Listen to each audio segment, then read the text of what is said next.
Assalamualaikum warahmatullahi wabarakatuh. Baik, kita lanjut, ini masih dalam tema arsip rekaman suara ya. Kali ini kita akan membicarakan mengenai penyusunan skema klasifikasi dan pengkodean atau penomoran skema klasifikasi. Ya, ini bagian keempat. Baik. Nah, di dalam menyusun skema klasifikasi itu sebenarnya tidak ada aturan baku ya, standar ya.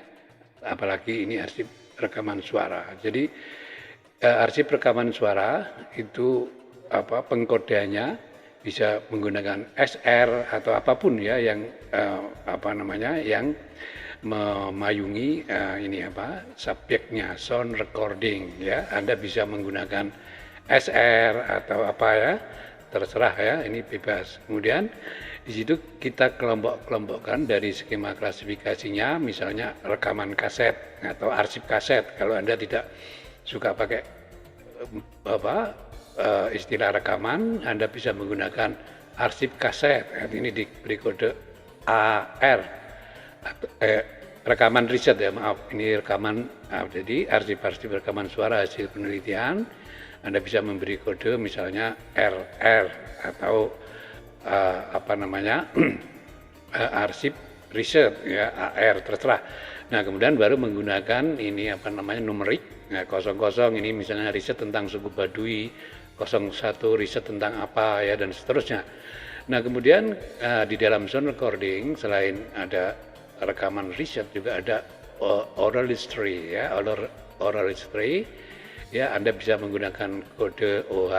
Kalau ini Anda terjemahkan dalam bahasa Indonesia misalnya secara lisan, maka ini bisa Anda gunakan SL secara lisan ya. Jadi bebas ya untuk memberikan kode ini. Tapi untuk menyusun skema klasifikasinya ini dikelompok-kelompokkan, misalnya arsip rekaman suara tentang penelitian, ini arsip rekaman suara tentang secara lisan, arsip rekaman suara tentang official, jadi rekaman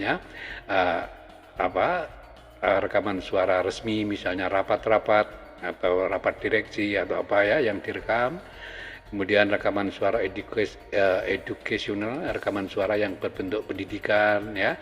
Kemudian rekaman suara terkait dengan ulang tahun, rekaman suara terkait dengan broadcasting ya, radio maupun jurnalisme dan macam-macam ya. Anda bisa menyusun sendiri sesuai dengan kasana arsip sound recording yang ada di kantor atau di tempat penyimpanan arsip rekaman suara itu ya. Nah, kodenya ini mengikuti Anda merumuskan ini ya. Kalau Anda menggunakan ini RR, maka ini akan muncul RR ya. Kemudian kalau Anda menggunakan SR untuk sound recording, maka akan muncul SR. Nah, MD ini adalah induk dari kode skema klasifikasi ya. Nah, dalam konteks ini Anda bisa menghilangkan MD ya. Maaf ya, atau Anda juga bisa memberi kode khusus untuk arsip rekaman suara ya. Ini misalnya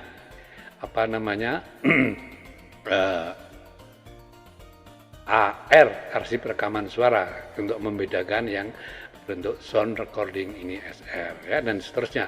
Jadi ini pengkodeannya dan penyusunan skema klasifikasi disesuaikan dengan kasana arsip sound recording yang ada di tempat penyimpanan atau di kantor atau di perusahaan saudara ya ini.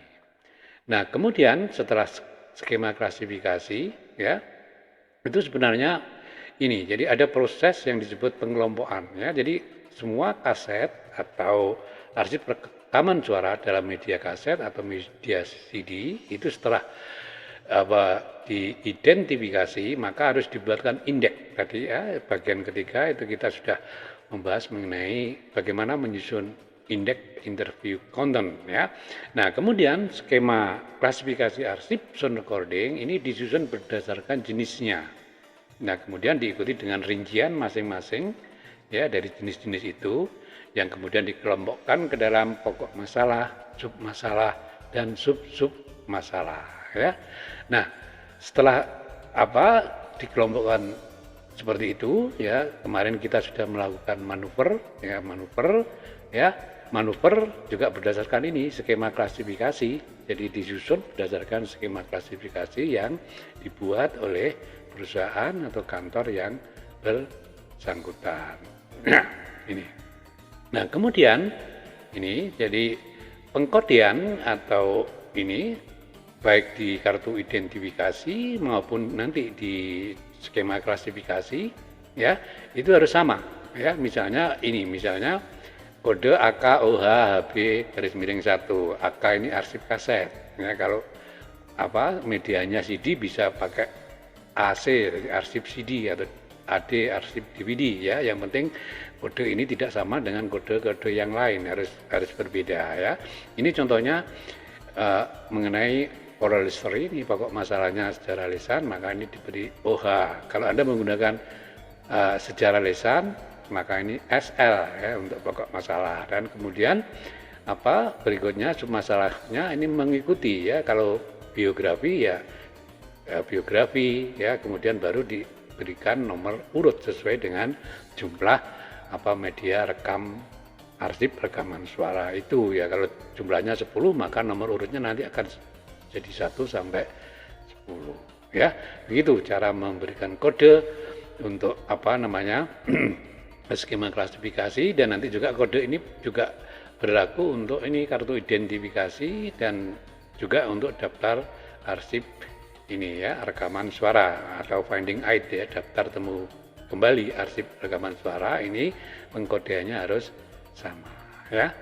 Sama maksudnya sama dengan skema klasifikasi, sama dengan kartu identifikasi yang sudah kita pelajari pada bagian atau video sebelumnya ya, begitu.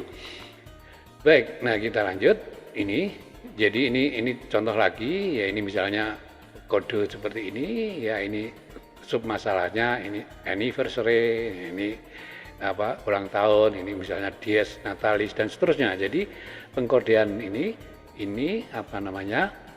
mengikuti skema klasifikasi yang sudah disusun sebelumnya ya, begitu. Nah, kemudian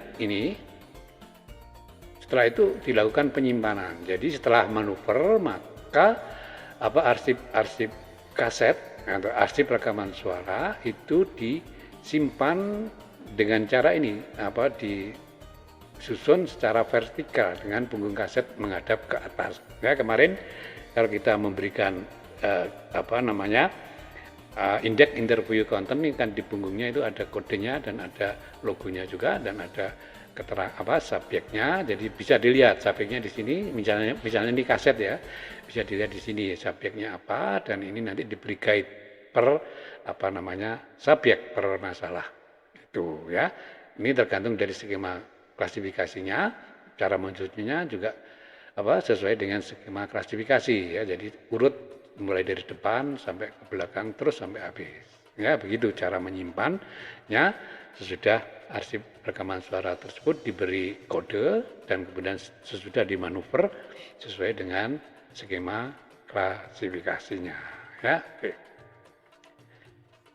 Nah, kemudian ini setiap pergantian pokok masalah tadi sudah saya sebut harus ada penyekat guide untuk membedakan antara masalah satu dengan masalah yang lainnya di dalam skema klasifikasi ini, atau di dalam penyimpanan di dalam box khusus untuk arsip kaset, dan juga nanti ada box khusus untuk arsip rekaman suara media CD atau DVD. Nah, box ini sangat mudah dicari ya di toko-toko itu ya, di toko-toko rumah tangga.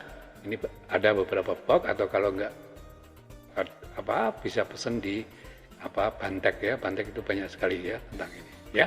Oke. Nah, kemudian laci dari ini penyimpanan arsip kaset ini jangan digunakan laci ya logam ya, karena menimbulkan medan magnet ya, tetapi dari bahan kayu atau plastik seperti polipropilin ya. Tapi kalau tetap menggunakan ini bahan dari logam ya untuk almarinya, itu harus betul-betul dia bebas dari medan magnet dan juga bebas dari karat ya. Biasanya ini dilapisi enamel anti karat untuk arsip khusus ini ya, untuk menyimpan arsip rekaman suara.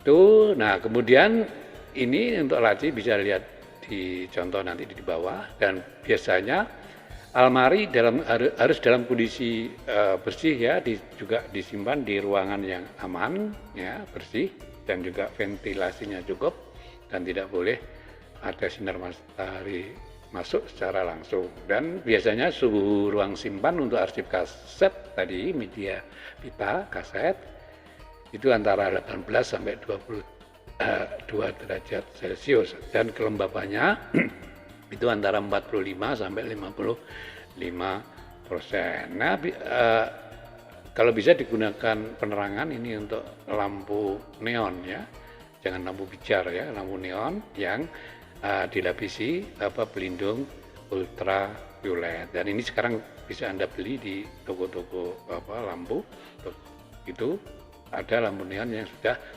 diberi pelindung ultraviolet ya, begitu. Nah, ini contohnya untuk tempat. Nah, ini khusus untuk arsip rekaman suara dengan media CD atau DVD. Ini boxnya juga khusus. Nah, kalau yang ini arsip rekaman suara dengan media kaset ya, pita kaset, dan boxnya juga khusus ya untuk menyimpan arsip rekaman suara media kaset, dan ini untuk menyimpan arsip rekaman suara media CD atau DVD. Jadi boxnya khusus, dan ini bisa Anda pesan dari Bantek ya, atau cari di toko-toko ini plastik, kemungkinan ada ya. Baik, saya kira itu, dan terima kasih. Assalamualaikum warahmatullahi wabarakatuh.